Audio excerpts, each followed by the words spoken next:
सुंदर और तेजोमयी रथ पर साक्षात भगवान श्री कृष्ण और उनके प्यारे भक्त अर्जुन ने भी अलौकिक दिव्य शंखों को बड़े जोर से बजाया।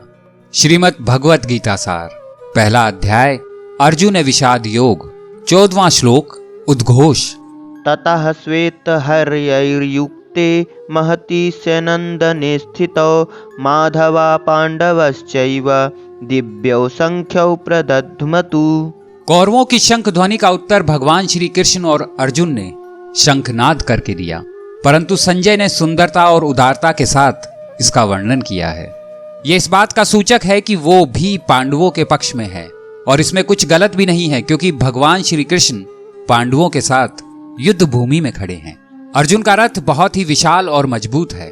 उस पर जो पताका फहरा रही है उसमें बिजली सी चमक और चंद्रमा और तारों के चिन्ह हैं और उस पर श्री हनुमान जी विराजमान है। वो ध्वज बहुत ही बड़ा है और वो ध्वज पताका विशाल और फैली होने पर भी उसमें बोझ नहीं है। वो ना कहीं रुकती है ना ही अटकती है, वृक्ष उसे छू नहीं पाते।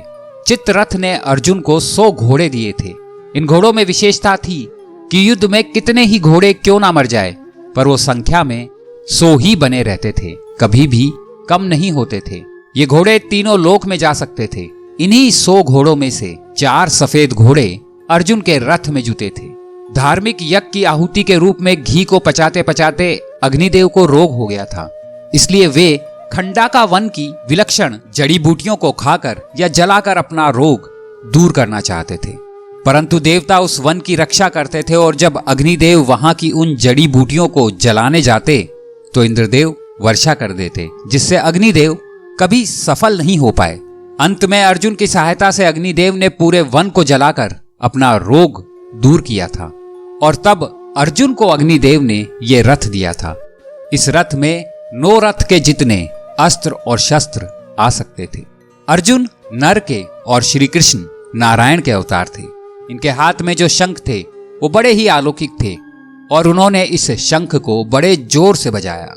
कौरव पक्ष के मुख्य सेनापति भीष्म थे, इसलिए उनका सबसे पहले शंख बजाना ठीक था। पांडव सेना का सेनापति धृष्टद्युम्न के रहते हुए सारथी बने हुए भगवान श्री कृष्ण ने सबसे पहले ही शंख क्यों बजाया? श्री कृष्ण यहाँ पर पांडवों के सेनापति नहीं हैं, वे मात्र अर्जुन के सारथी थे। परंतु भगवान चाहे सारथी बने या महारथी बने, उनकी मुख्यता प्रथम ही रहती है। वे किसी भी पद पर रहें, सदा बड़े ही बने रहते हैं। पांडव सेना में भगवान श्री कृष्ण ही मुख्य थे और वे ही सबका संचालन करते थे। इसलिए भगवान श्री कृष्ण और अर्जुन ने एक साथ अपने शंख को बजाकर युद्ध भूमि में एक ध्वनि उत्पन्न की।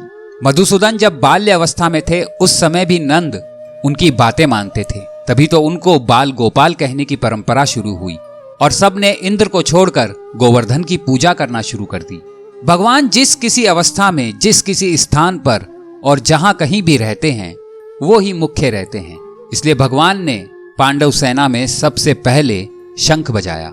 संजय के मन में आशा अटकी है कि दोनों पक्षों की शंख ध्वनि सुनकर इस समय भी धृतराष्ट्र अपने पुत्रों को युद्ध से विमुख कर सकते हैं।